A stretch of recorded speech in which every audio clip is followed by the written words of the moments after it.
Yeah, Banana Island.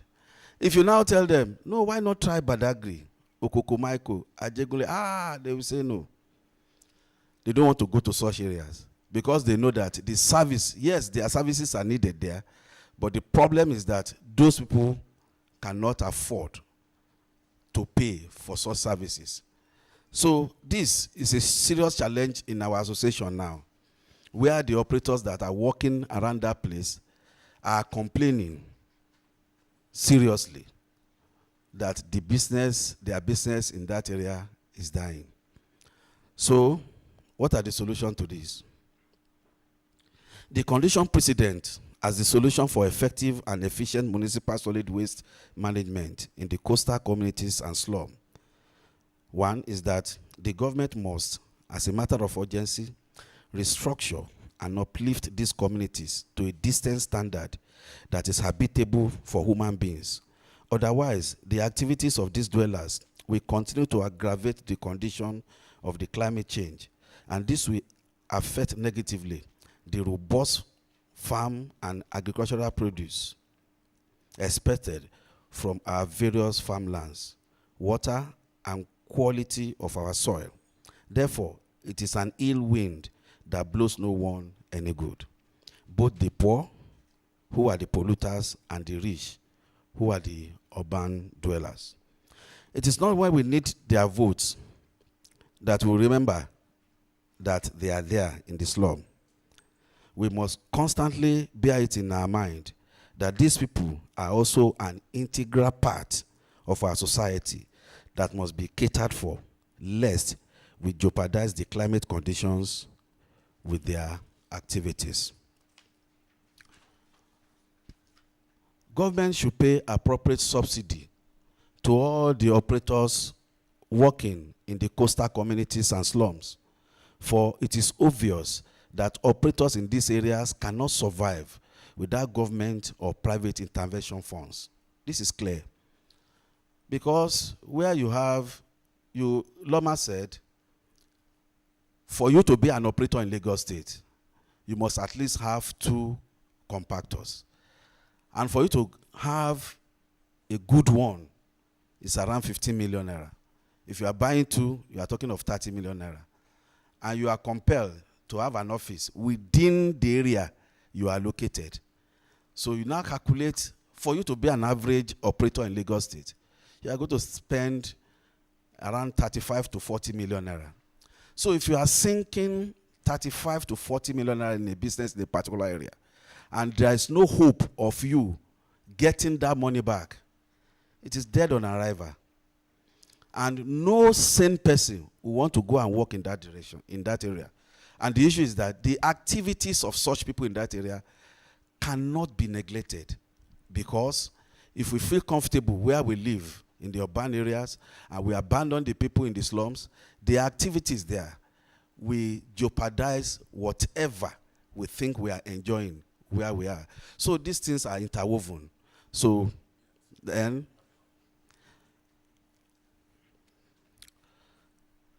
part of the solution also is about the advocacy, that there should be effective and regular advocacy to these areas, educating the dwellers of the hills in using waste to reclaim their land, also to educate on the need to bag their waste properly and to sort same at the point of generation.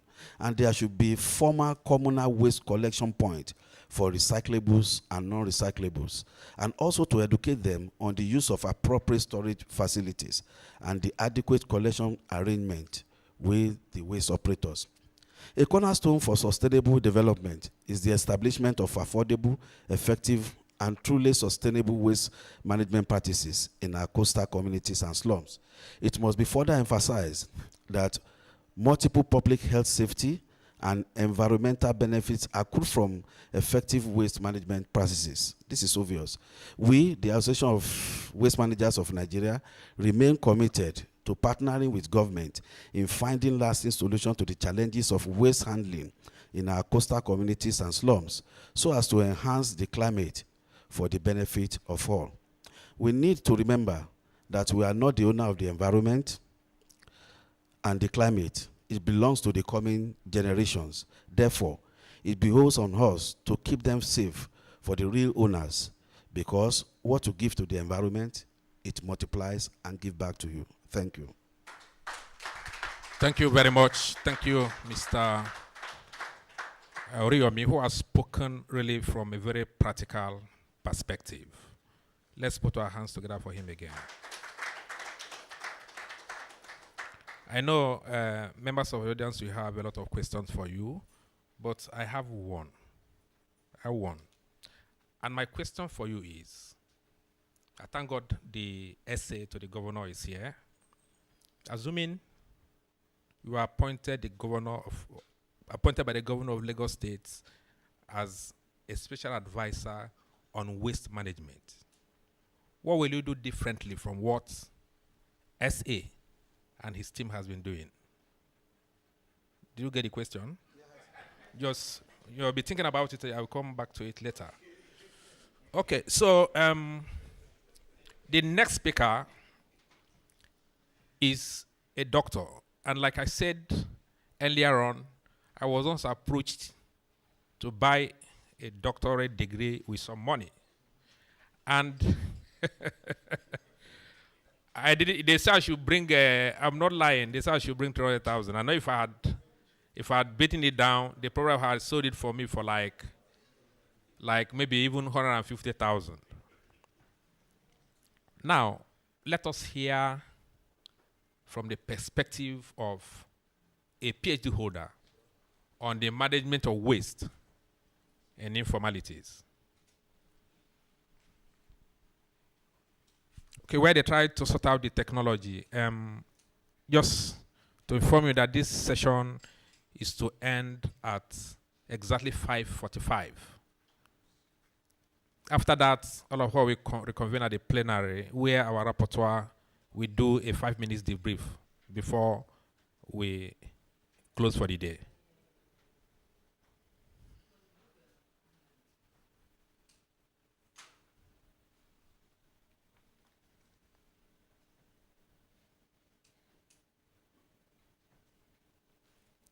Okay, yeah. Thank you.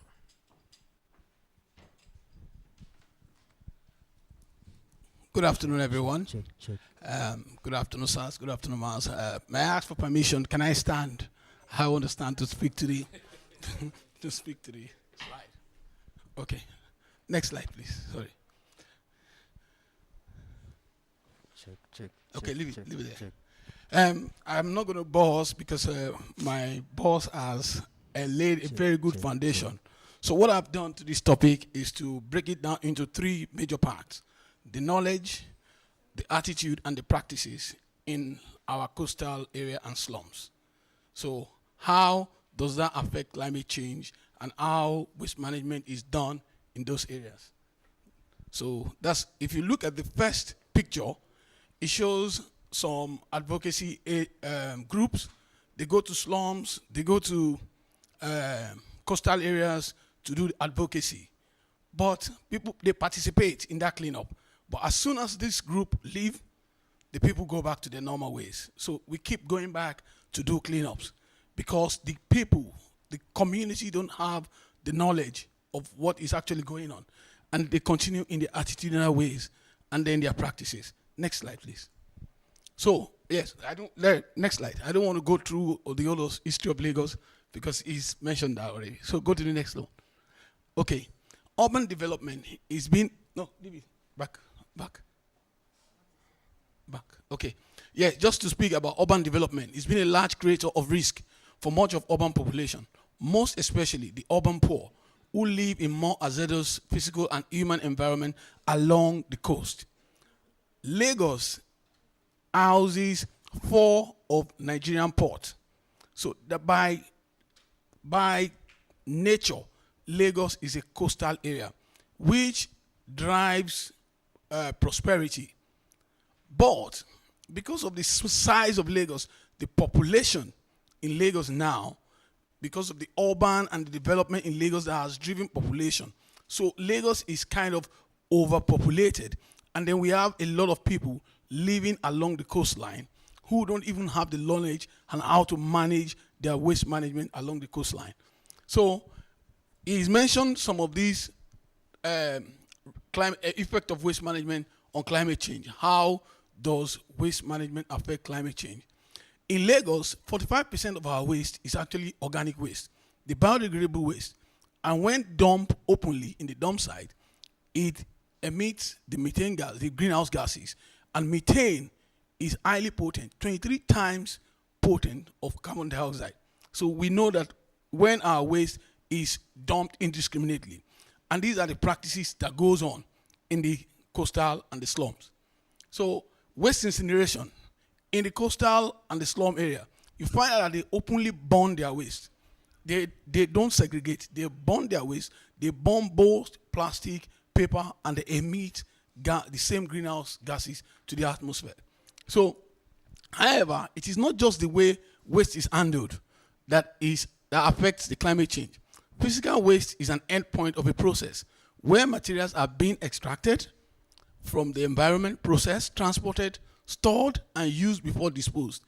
Each of these stages requires energy and emits greenhouse gases. So from manufacturing stage and from most of what we've discussed today, we found out that we need to go green. So from design of materials, we need to begin to think of how we can minimize our waste. Next slide, please. Okay, so I talked about the knowledge, the lack of education and awareness of effective waste management in the slum area. Due to lack of education, waste management individuals, communities turn the blame on government. That's what we found out.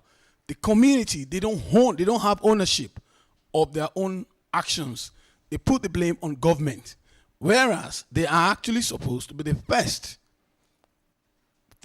person to handle their waste properly. So the next one is, it is important to create a sustainable waste system as well as promoting environmental citizenship. So that's what I was saying. The citizens, the community, the people who live in those communities need to have the understanding, you need to have the knowledge of the waste that they generate and how to first manage it. And then they cannot just put the blame on government at every given time. So the next slide, please. So most communities have the attitudes of not concern of waste management, which reduces their responsibility to the environment. I just explained that. Most community members are not involved in decision making. So one of my suggestions at the end of it is that we need to begin to include the people who live in these areas in decision making when it comes to waste management. So attitude differs among socio-economic groups. Like when my boss was speaking earlier on, he mentioned that in our coastal line in Lagos, we have both the rich in some coastal areas and we have the poor in some coastal area. But their attitude differs towards waste management because of their socio-economic reasons. Even the people who live in the wealthy areas, they just pay for waste management. They don't participate. They don't want to participate. They are not knowledgeable as into waste management. They just dump it, mix everything together. Even when you tell them you should recycle, they don't want to be bothered. So we need to get people more involved as in participation. Next slide, please. So waste practices. So what are the waste practices? Good municipal solid waste system is like good health. If you manage your waste properly, then we have good sanitation. There is possibility of good health already. But when our waste is not properly managed and is left in the open, then we are at risk of so many diseases, so many infections. Then practicing good waste management means material will be efficiently used. We're talking about recycling. We're talking about reuse. So it will mean we reduce our waste that gets into the environment. So that takes me to the integrated solid waste management hierarchy. On the left, it is the traditional waste management hierarchy, where we talk about reduce, reuse, recycle, where at the bottom of that pyramid, it is the landfill and dumping that is huge. But there's a paradigm shift, which brings us to the circular economy, where we have the upside turnover of this system, where we have new waste management paradigm shift. At the top of the pyramid, with the large expanse of space now, is for us to have waste prevention, reduce how we generate our waste. Like I said, it has to start from the design stage. When we're designing our materials, like packaging materials, plastic bottles, we need to begin to put all these things into perspective. It has to reduce how we generate waste. Then we look at the reuse, the recycle, compost. So at the end of the day, what goes to our landfill is minimal. And like at the beginning, we talked about the biodegradable waste being a large contributor to greenhouse gas emission, methane. But let me quickly say that greenhouse gas emission from waste management, if well captured, can actually be used as biogas for cooking and for our electricity supply, biogas from our organic waste. So that's where we have here, we have conversion to compost and we have transformation waste to energy. So next slide, please. So these are the conclusions. Community members should be involved in decision making regarding their waste management. Communities should be taught how to manage waste and given the opportunity to manage their own waste. We need to make them own it. Then there should be education in laws regarding waste management and ensuring enforcement by law, by the government. Mass media should be used to facilitate change in attitudes, practices, and perception of the communities towards waste management. Teaching waste management in schools should be encouraged and developed in the school curriculum. Thank you very much.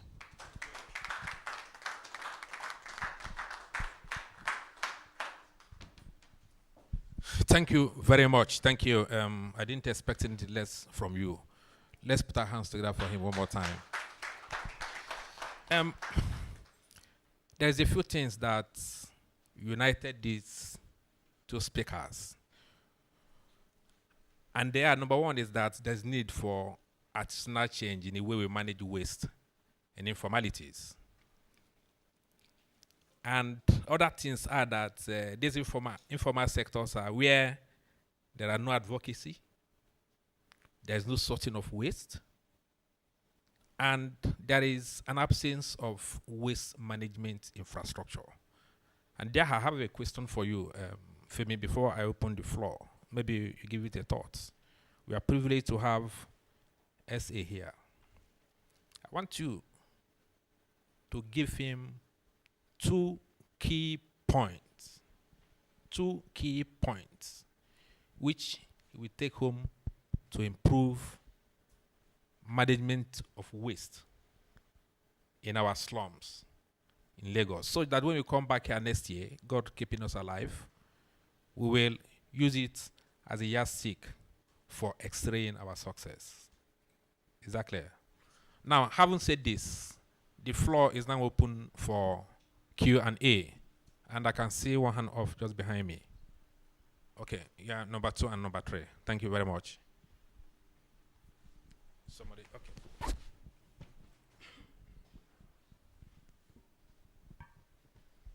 Thank you, Mr. Moderator.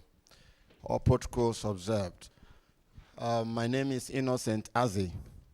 I'm the Chief Operating Officer, Eco Carbon Exchange. Eco Carbon Exchange is a carbon market operator on the voluntary mechanism. And we've been around for 2 years, and we've been working across all the sectors. I understand your presentations from the perspective of solid waste management. Earlier, when we started in 2009, we had our first stakeholder engagement with waste managers, and we presented mechanism for reducing emissions in the waste sector across all solid wastes. So what I'm saying is there are 3 areas, either waste emission avoidance, because this is a climate change summit. It's not necessarily waste management summit. It's about the impact of solid waste on emission into the atmosphere. And either by emission avoidance, emission reduction, or emission capture. And as I see some features of it here. So I want to say that, first of all, you need to imbibe incentive mechanism that enable people to help you bring wastes, okay, close to your door. And in that process, you can now begin to imbibe the incentive in emission reduction, which will enable, because there's a whole lot of money in the carbon market. By 2018, it's about $300 million. In the next 10 years, it's going to be about $100 million, $100 billion rather. So I'm saying, what is making it difficult for you to have a solid waste brought to your doorstep? There is incentive system by the Blue Box Initiative. What is connecting? Why are you not connected to that initiative? Because I guess that is going to enable you to get wastes closer to your, your haulage or logistic points. That's just what I want to say. Thank you very much. Thank you. Number two. Okay, yeah, sure. Thank you. All protocol duly observed. Thank you. The two speakers have actually treated the subject very well. But if you're talking about climate change or whatever change, it must be funded. And the seriousness of any body shows through your budget. So we should start thinking how the budget of the Ministry of Environment is going to reflect the seriousness of the government on this climatic change we're talking about, especially in the areas of waste management. We're talking of slum people. These are poor people, has been declared on the standard of measurement of poverty. So it means they cannot fund it. So how do we get funds to manage all these challenges? So this is the area I think we should also be looking towards too. Thank you. This will reflect in the budget of the Ministry of the Environment. If the budget is increasing, then it shows that government is actually putting effort in it. If the budget is reducing by next year, if what government is spending on environment this year is reduced against next year, it shows that they are not serious on what they're talking about, climate change. Thank you. Thank you very much. The essay is here. I'm sure he's All right. going to react to that. Good afternoon once again.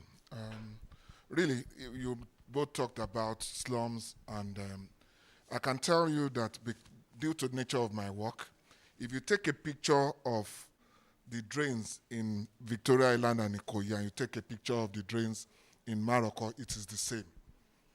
So the issue of knowing where slum is and knowing where does not arise. I think one of the major problems Lagos has is those styrofoam you showed while you have. So one of the practical steps we should be thinking about is how to eliminate or rather reduce plastic use. So that's. Thank you very much. I hope you captured it, Rapporteur. Okay. Yeah, I think, oh, Pierce is there. We'll be wrapping up in next few minutes. Sorry, just Okay. a couple of minutes. I think we need to be very conscious of what we're talking. We're talking of climate change, where we still have basic issues with even simple collection of waste. It's only when we're even able to effectively collect your waste generation that I can now say, okay, what do I do with the waste I'm collecting? I'm sorry, we're basically playing lip service to climate change and waste management. I'm happy the chairman of the doyen, whatever you want to call it, did a presentation here. But really and truly, we're still failing as a state. My humble appraisal.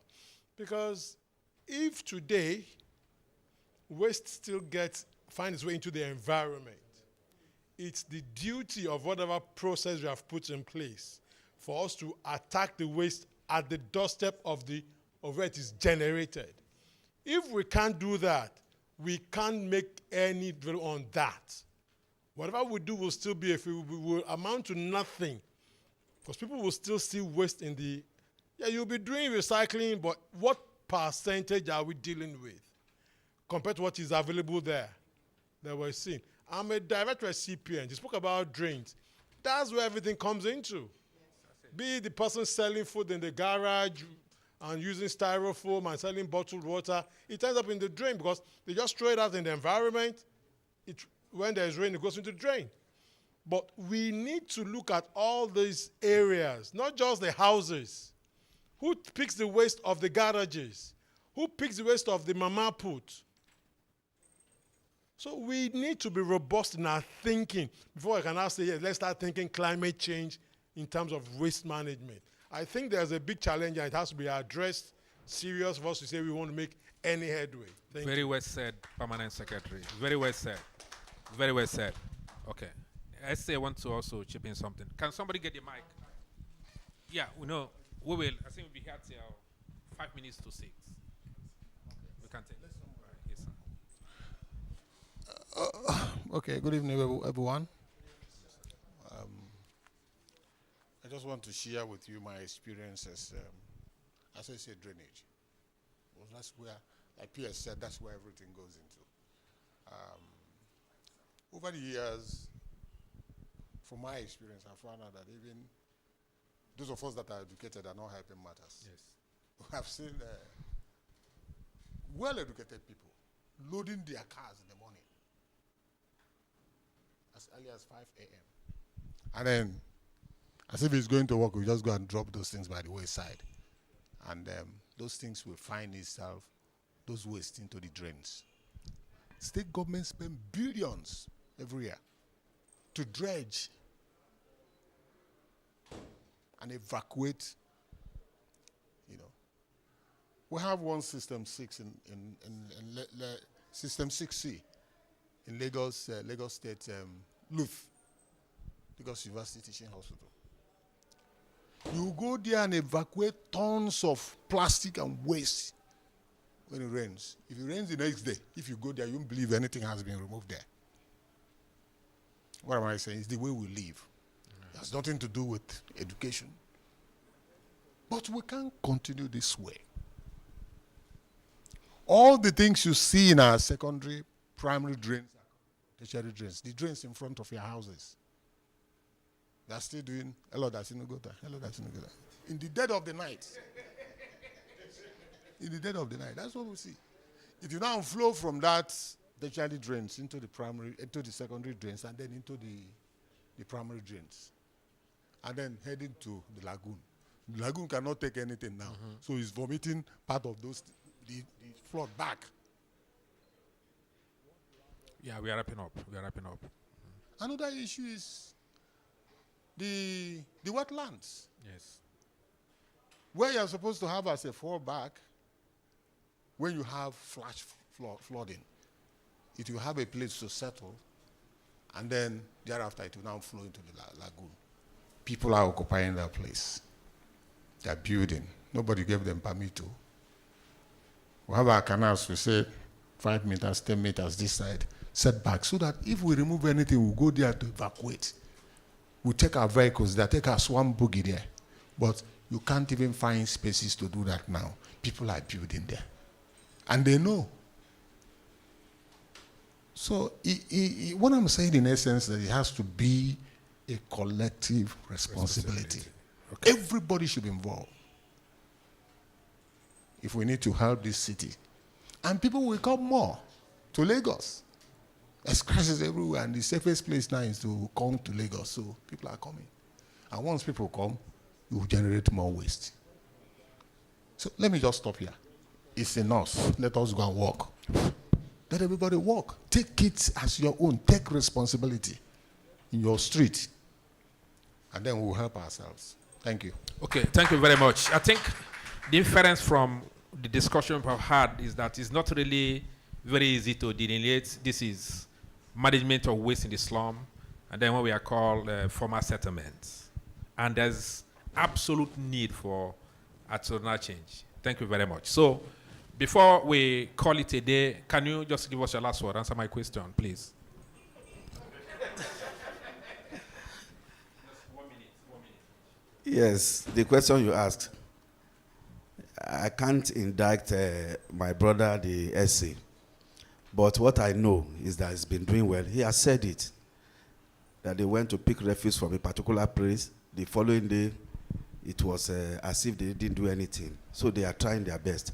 So what we all have to do is that all hands must be on deck.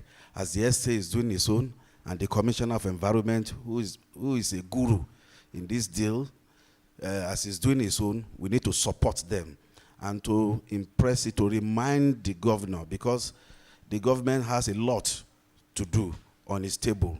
You know, they said prevention is better than cure. And in the environment, what we are doing, we are trying to prevent diseases.